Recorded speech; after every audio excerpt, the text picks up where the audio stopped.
everyone watching at home, you're with Adelaide Eternal, bringing you our monthly tournament. This time it is the Legacy Challenge.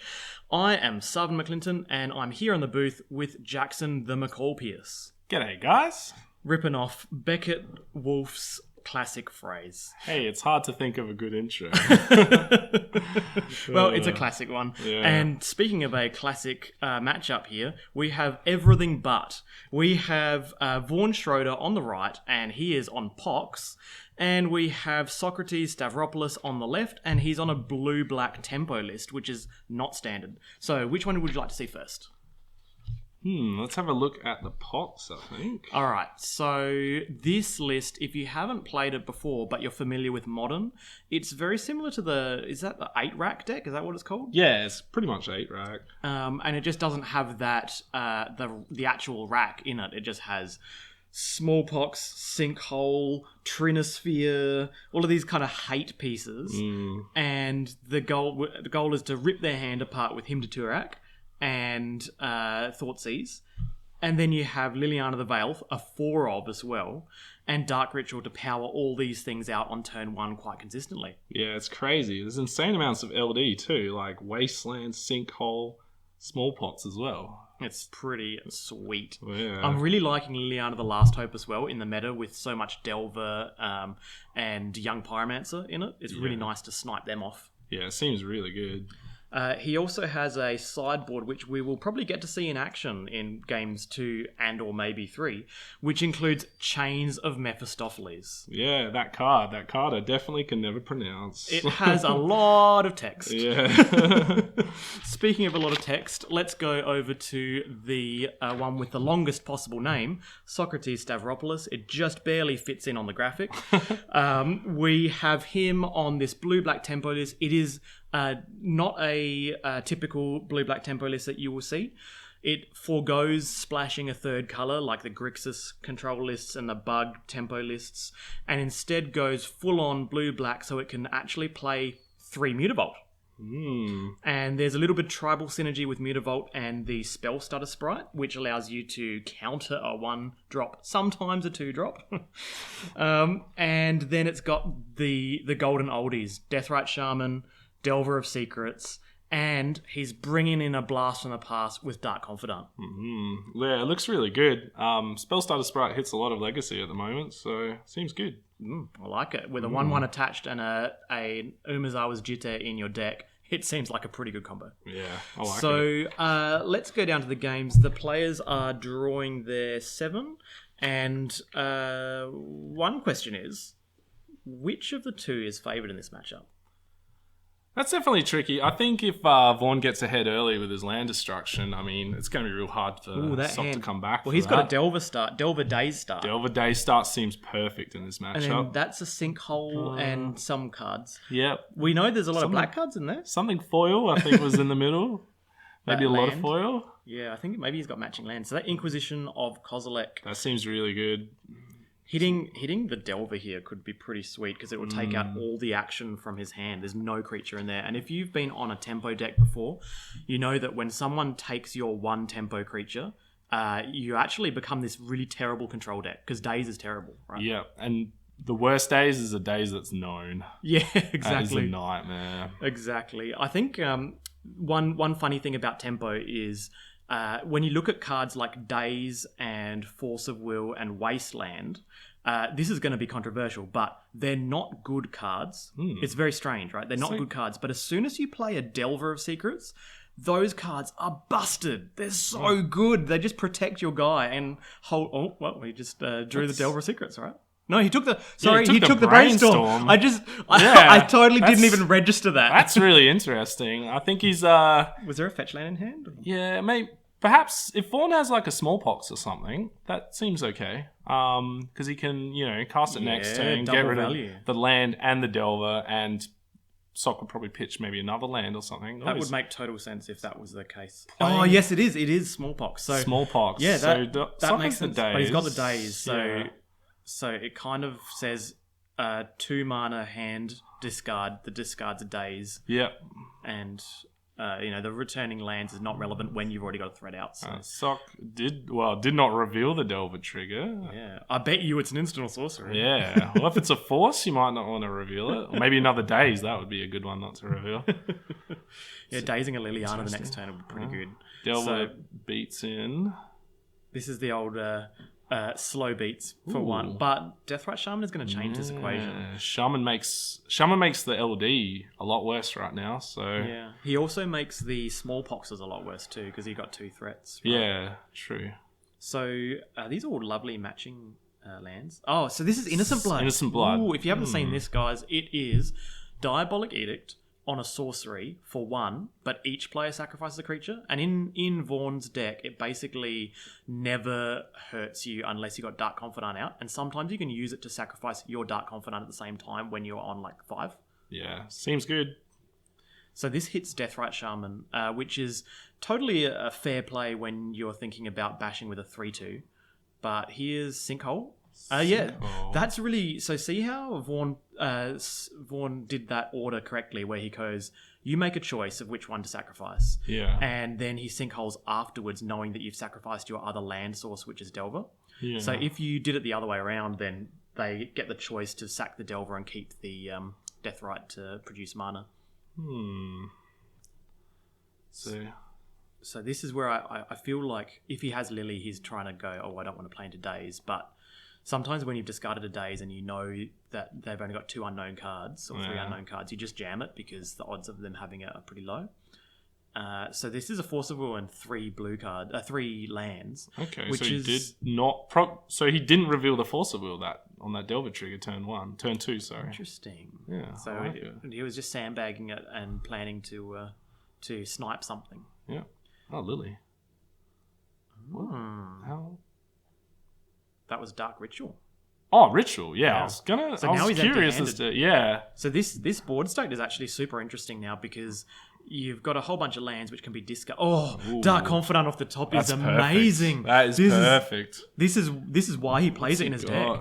Bitter Blossom. Wow. Bitter Blossom's an amazing 2-drop too. So this is actually really, really close. Jeez. There's going to be a lot of life loss in the upkeep this game, hey. Alright, he's got a... So Sock pitched a Polluted Delta, I think that was. So Sock can there's Deathrite pretty much just so swing and kill the Lily here. Yeah, you definitely kill Lily. Yeah, definitely. Because you're not going to get a chance once there's a Bitter Blossom token out. Yeah. Lily will just keep ticking up, so this is good. But he's got Deathrite Shaman in hand, and there's an argument there to not playing that land. So one, you get to insure yourself against other discard like Lily and so on. Yeah. But mainly you could draw Brainstorm, and you're going to draw 2 cards a turn. I'd say here we go, Wasteland. It also numbs a bit of that pain from something like him to Turat. There's more chance he'll hit.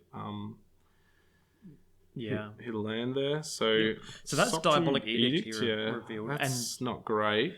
Yeah, it's probably like one of the worst things against Bitter Blossom, right? Yeah.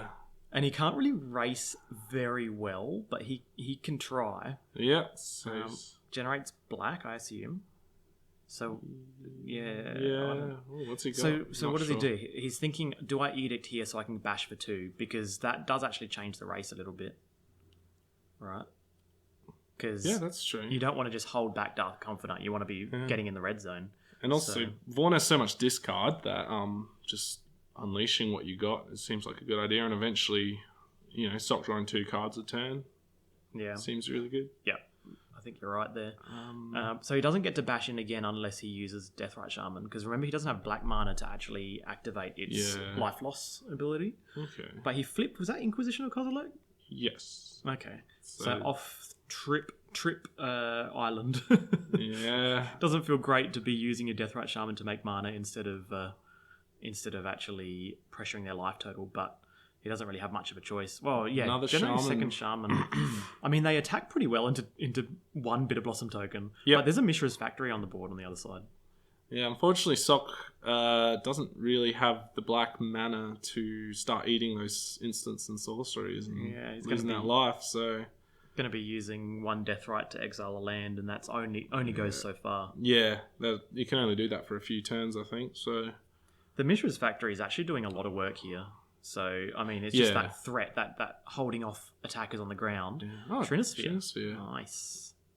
So, Trinisphere isn't going to have much of an effect right now, but it's definitely the kind of card that he likes as a singleton when he... It stops playing, 2 things a turn as well. So, Delver seems pretty good. That holds off Vaughn's fairies for a little while. That's true. So, it pitches to Force, which... is probably not going to be directly relevant right now, but maybe later. At a later point, if, say, a Liliana or something came down. What are the other Haymakers? I mean, Haymakers for Vaughn are actually Curse Scroll. That's really good against 1/2s and 2/1s. Yeah, Curse Scroll would be perfect right now. Maybe Lily the Last Hope would be really good. Oh, you're right. Yeah, just hit that Dark Confidant. So these fairies are really massing now, and... Sock, unless he gets the source of black mana, he's not going to be able to pressure that life total, even though it is on 12. Yeah. So the correct here is just to keep swinging those guys in. Now, Mishra's Factory can get double blocked here by 2 Deathrite Shamans, and the 2 Deathrite Shaman are both pretty low value at the moment. Yeah, they're not doing a lot, but 1 mana 1/2, can be quite nice. Okay, so he's... Oh, is this a Vendilion Click? That feels like 3 mana. Oh, no. Oh, it's... Okay. Fatal Push for 3. Yeah, that's right. Oh, sorry. okay. As soon as I saw 3 mana. Yeah. I see 3 mana, I'm like, oh, yeah. It's Vendilion Click, right? Yeah. There is no Vendilion Click in his deck, so I'm pretty sure. It's like one of the best fairies. Ooh. Lost a bit of life there. Okay. Okay, all right. So... doing the combat math, next turn, Vaughn has 4 fairies. Vaughn's forced to block... No, he's not forced to block here, but attacking is legit good, right? Because there's only one token, and there's no Mishra's Factory anymore. So it's all swinging with everything, or even 2 Deathrights, but all swinging with everything.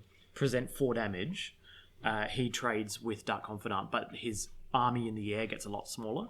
So he doesn't actually win the race. Sock's quite far ahead on card advantage as well. So, although Bit of Blossoms doing a bit of work. Yeah. Okay, so we've got another one. So now that Vaughn has 4 fairies, it becomes a little bit trickier. Before, I think there was an attack before. It's debatable whether you want Bob around at this point because there's an army of flyers that you can't contend with. And he is going to be using 1 Deathrite to activate the other Deathrite in order to get life. Yeah.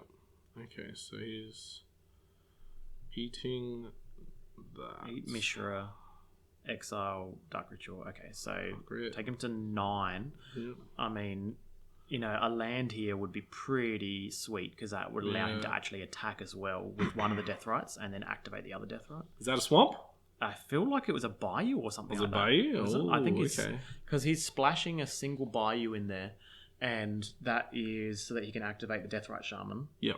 Okay, that's interesting. So I guess he I guess gaining... No, not gaining life. Sorry. That's silly. Attacking with 1 Deathrite Shaman and Dark Confidant here. Yeah. So that he presents the trade with a fairy token, which Vaughn doesn't want to make, because then his army... Well, actually, he does make it, because it's still going to be a 2-turn clock with his army in the air, but he has to hold some guys back the following turn. Yeah. So, yeah, attacking with 1 Deathrite and activating the other, and attacking with Bob is probably the correct play. Sock with all the cards. He's got heaps. He could do anything. Yeah.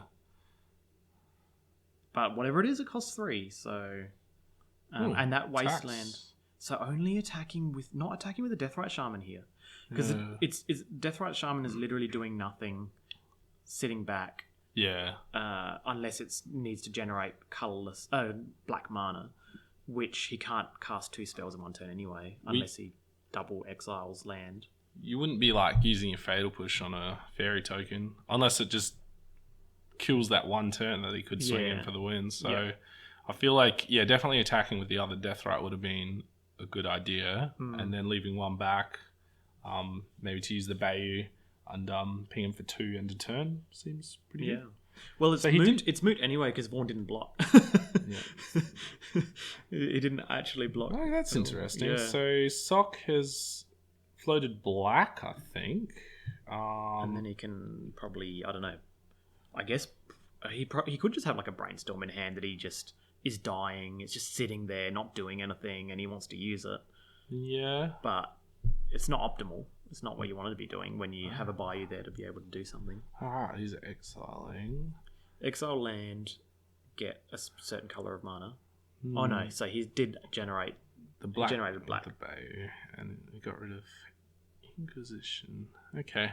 So for those at home, look here at how the other Deathrite Shaman, we were talking about how it had to swing in the previous turn. Yeah. You can see here that the Deathrite Shaman has literally done nothing. It's going to go back to his turn and have done nothing. So that was basically a free point of damage. Also, it would have taken him to 3 and then Confidant plus Deathrite, and would have probably done a lot of work. Well, if he attacked with both Deathrite and Dark Confidant, Vaughn would have blocked because he would have known that it would be this kind of a situation now. So here's the 3 and 10. Ooh, it's a little 1/1. That's handy. Spellstarter Sprite. Okay, just so... Present an attacker. Yeah, okay. Going aggro. 3 mana, flash, flying, 1/1s. Yeah. Push. Was that he push? Yeah, that was Fatal Push. I assume he did the math and knew that he wasn't dead to anything in his deck, right? Yeah. Oh, no, he was dead to Force of Will if he flipped Force. Okay, so you could push the fairy token. How many fairy tokens are there? Sorry, there's is there one underneath? There's 2 untapped. Oh, okay. Tokens. So the one underneath is kind of just show. Oh, that's really important. So now he's got a black source. He could Fatal Push and then drain and then attack with the other 2. Yeah, and that would get him to 1. Oh, yeah. Yeah, given the previous that turn, Deathrite attack. Yeah. Given the previous turn, the way that it panned out, and this is what has to happen every time your opponent has Bitter Blossom, and also when you have it, but a lot of the time when your opponent has Bitter Blossom, you have to do a lot of math, and you have to think the 3 turns ahead, because once they get out of hand, there's no coming back from it. So sometimes you just need to make suboptimal plays against Bitter Blossom to get their life total to 8 or 7, and that difference in that one life point is huge. It's like an extra turn sometimes. Yep. Well, Sock has his swamp that he wanted. So a costly 1 life. Imagine if he had gotten that a few turns earlier. That would have been big difference. Oh, what's he got? He's got Fatal Push. So he's going to push a token. Okay. Oh, yeah, and he still has the double death, right? Yeah. To make black mana. Yeah. Pushes a token. It's still not lethal because Bob gets blocked. And then he's on 1. Yeah. Oh, but he loses in his upkeep. He loses in his upkeep. So he just swing with everything, right? Yeah. Or you don't even need to. Deathrites activate, but either way, it's the same thing. Yep. Deathrite activating and Deathrite attacking, 2 Deathrites attacking and 1 Deathrite activating is the same thing, basically. So yeah, I didn't think about the fact that Bitter Blossom, you only need to get them to 1, really. Get them to 1, right? Like that's more than enough. Okay, so he's blocking. Goes Spellstarter Sprites. Yep. Somehow untapping. Vaughn's just kind of going like, I hope you forget to activate your Deathrites. Yeah. No, it's happening. Sock's on top of it. Yeah. Alright. So drain for 2. And there it is. Yep. So that was a really tight game, and it shows the players at home who haven't played with Bitter Blossom before, because Bitter Blossom isn't a staple in Legacy. It's a staple in Highlander for sure. But if you haven't played it with it before, that's how things pan out. It's a lot of crunching numbers, a lot of combat math. But when your opponent has a Dark Confidant as well, and it's Dark Confidant versus Bitter Blossom, the math gets pretty complicated. Yeah, and it just shows like Bitter Blossom. It just starts off and it just doesn't look that bad, but it just gets out of control so fast. So yeah, well, in post sideboard, what do you think? What do you think is coming in first of all, and second of all, who do you think is favoured? I think Plague. Plague is in Vaughn's sideboard. Yeah. Vaughn brings in Chains of Mephistopheles. That is 100% slam dunk right there. Maybe Toxic D? Yeah, you can bring in Toxic Deluge. It depends how Sock plays his deck. If he's playing like he did in this game, which was basically swarming. He just wanted to swarm out, and he had to do that because his opponent was on Bitter Blossom. Yep. But normally when you're on a blue-black tempo deck, you just play one threat and just ride it and just protect it. So it really depends on whether Vaughn thinks that that particular game was an indication of the typical game or not.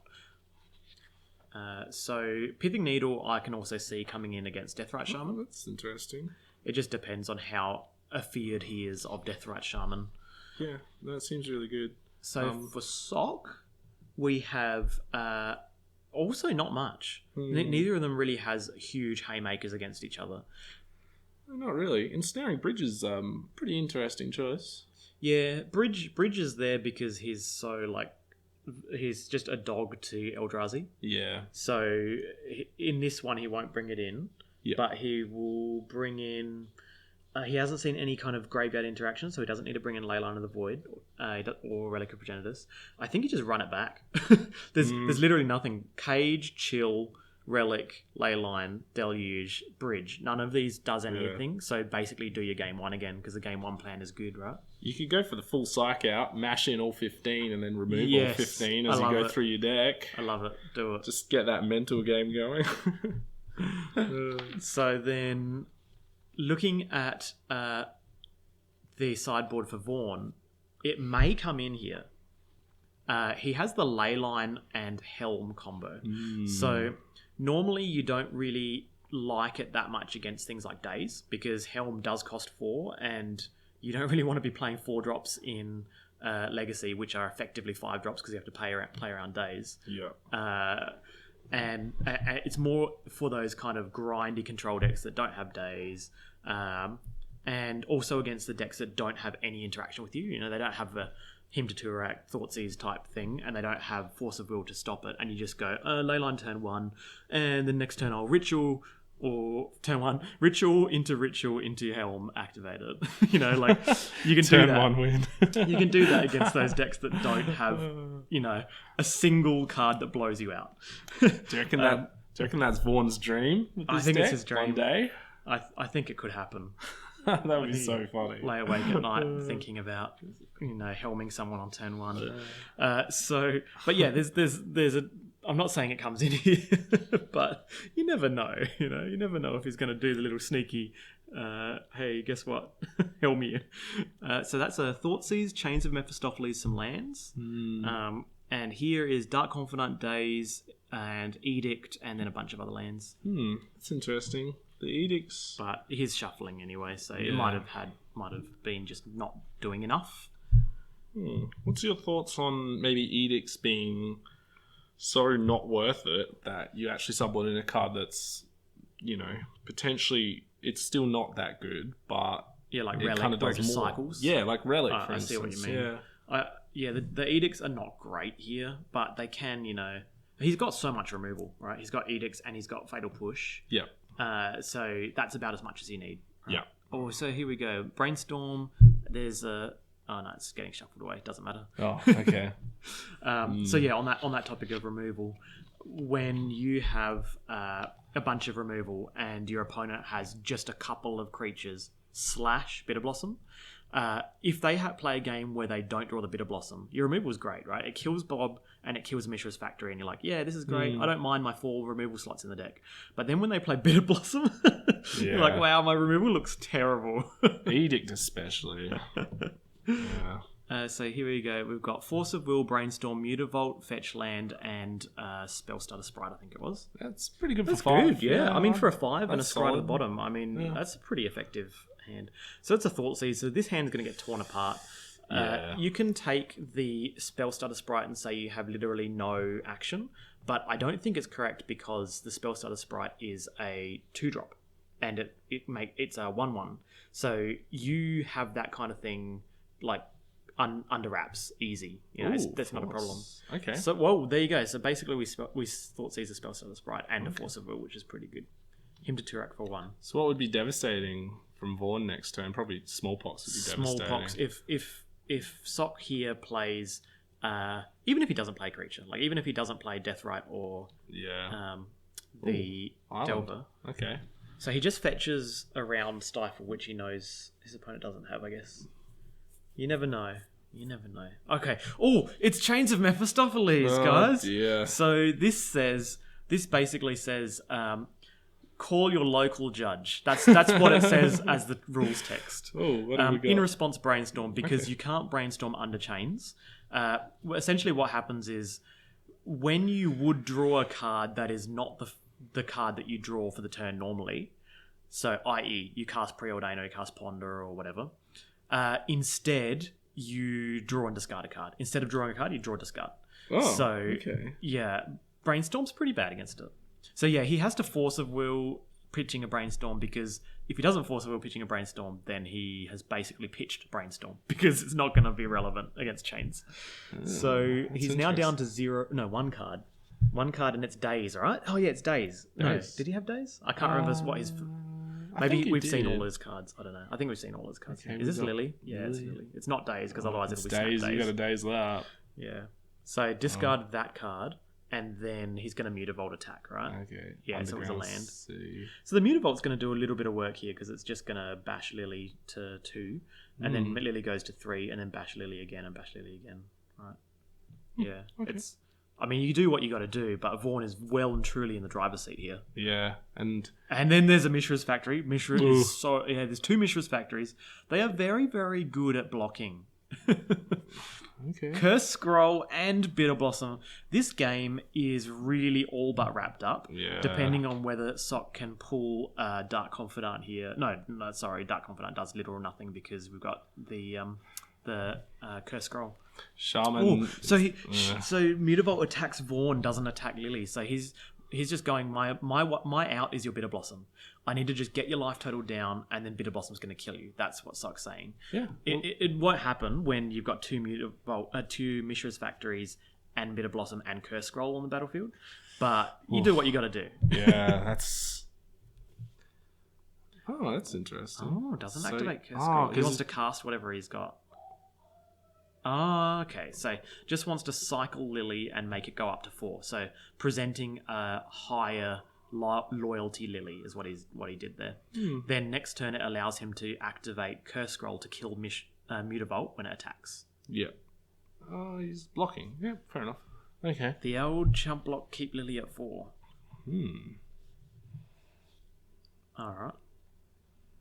So you keep this card in hand so Curse Scroll can activate, but that means Mutavault can't block. Mishra's factory can't block. No, either way, doesn't matter. That Mutavault is under wraps. He's got blocking easy done. Yeah, just discard a card because you got all the blockers you need.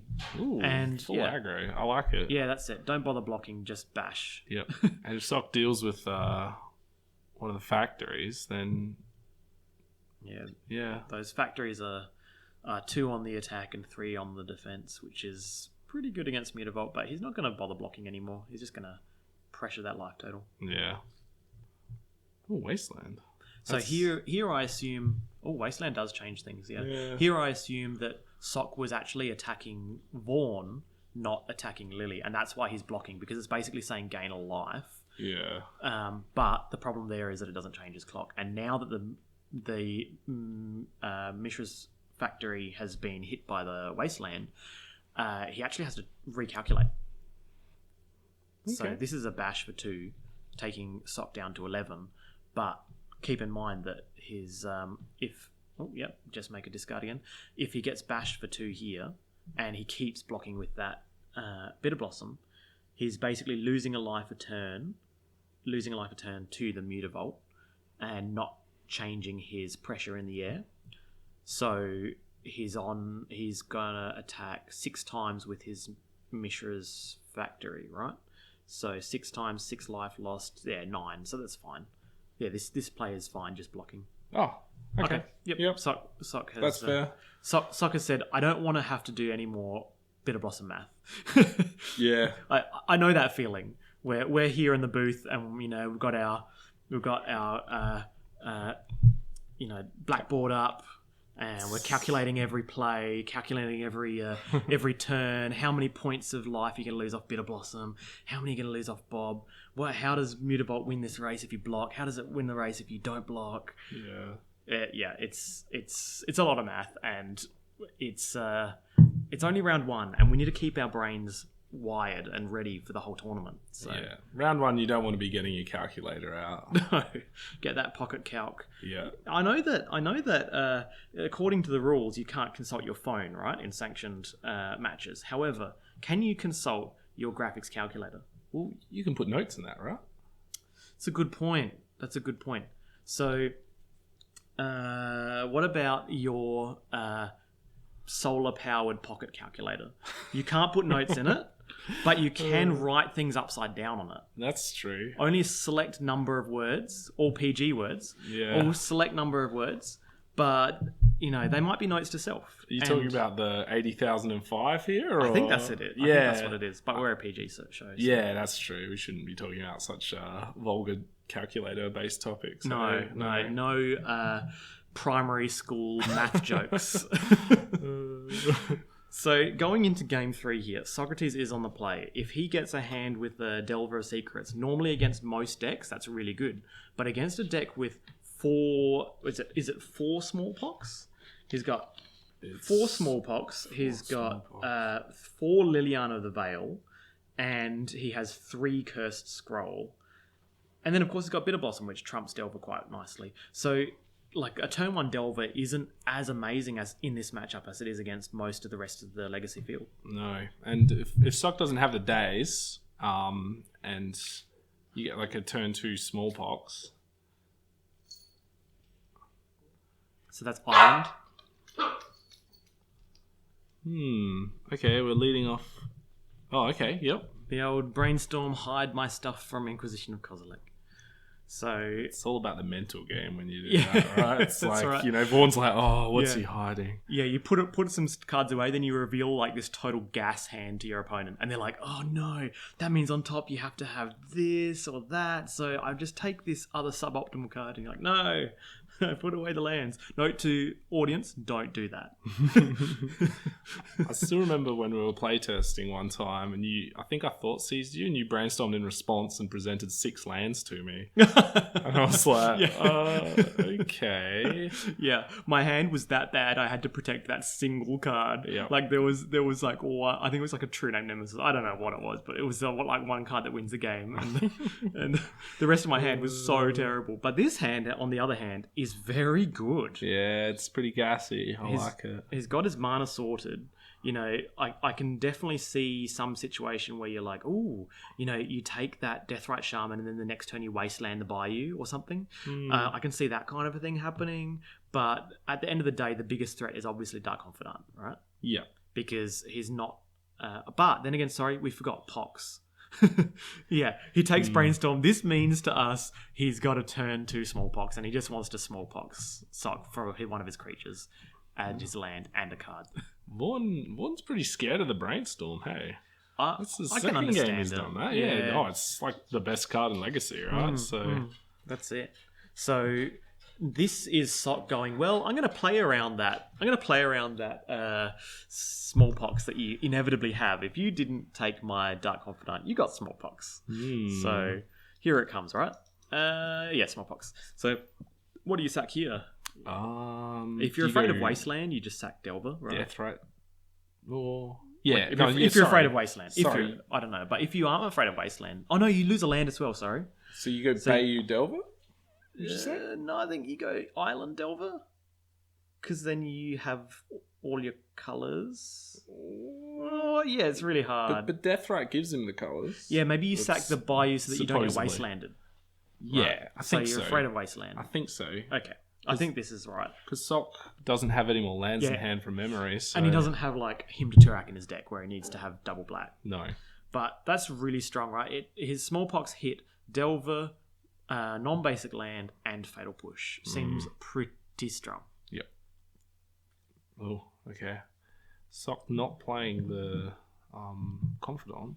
Well, he's got Spellstutter Sprite in hand, and he's like, I'm gonna get you. But Spellstutter Sprite, here it comes, right? Sprite.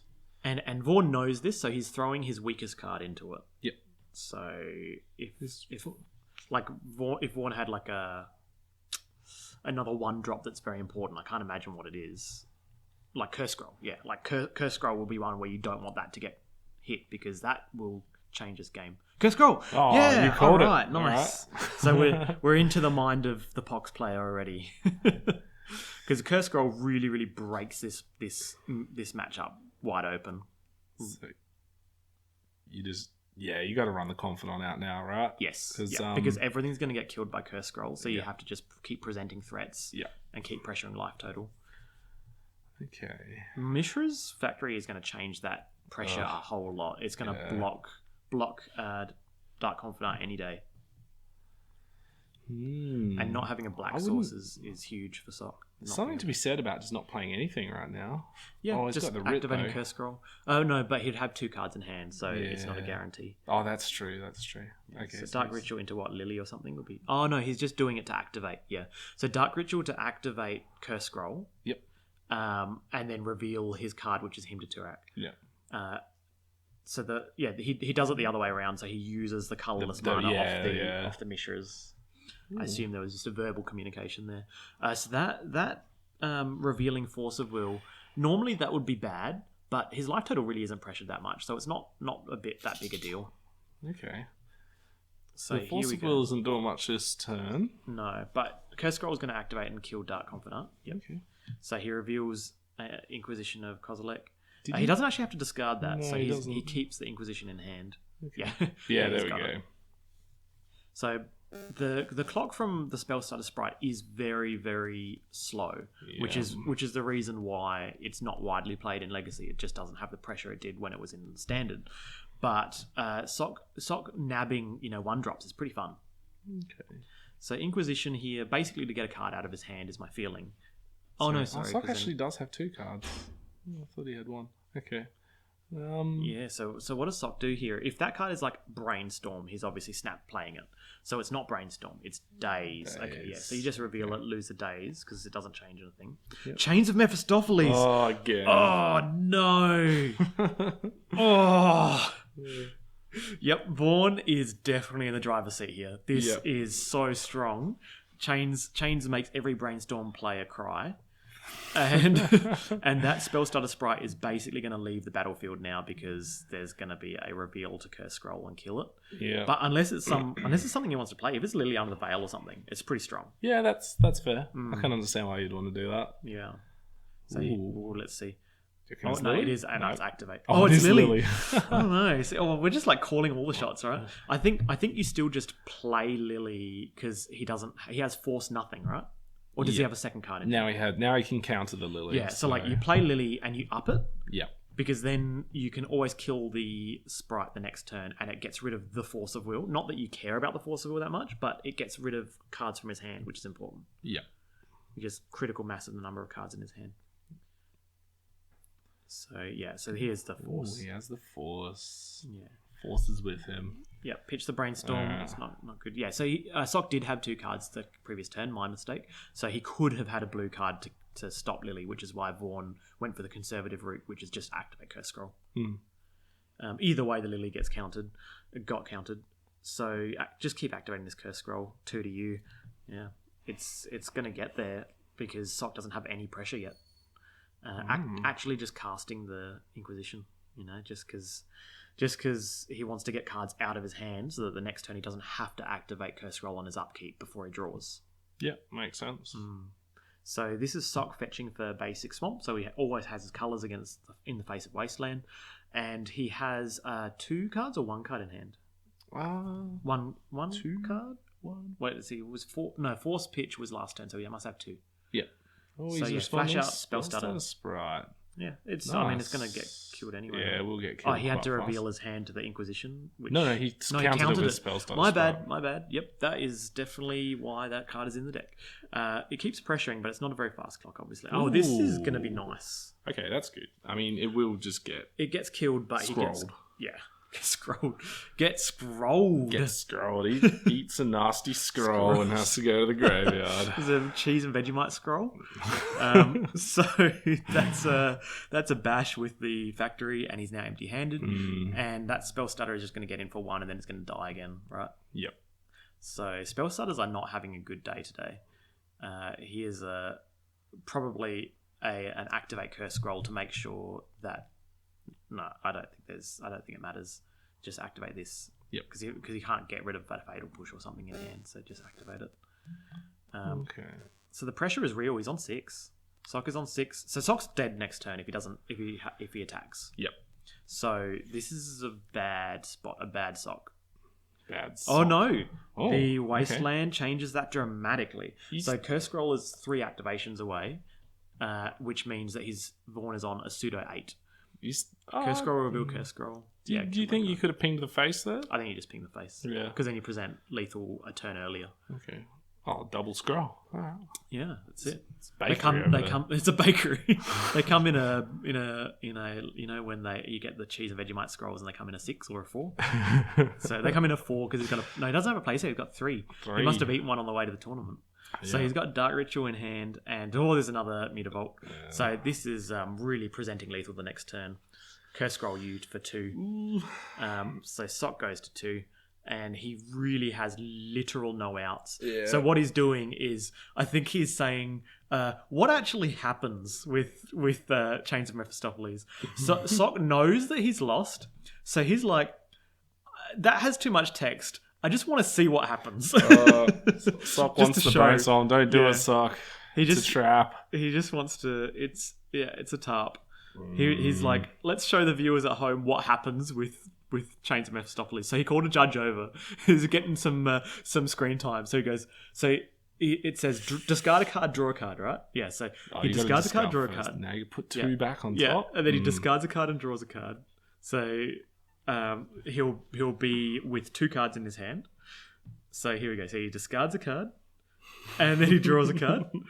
So there we go. So we've resolved the first half of Brainstorm. However, it's all on the same line. So we have to resolve the rest of the Brainstorm, which is place 2 cards back on your library. He puts 2 cards back. It's like a really weird preordain, right? I've scryed to the top. Leovold's out. I scry to the top for my next turn. And then he deploys a threat. And it's Death Rat Shaman. Yeah. He's like, please don't remember... Please forget to activate it in your upkeep. He didn't do it in his upkeep. There's a point at which he draws Lily and then can't actually activate the Curse Scroll. Well, that was cool. Thank you very much, Sock, for showing us what actually happens when you brainstorm into Chains of Mephistopheles. And thank you very much to Vaughn for actually playing the card with all the text that makes every judge cry. Yeah. And thanks for watching, everyone at home. We'll be back with round 2.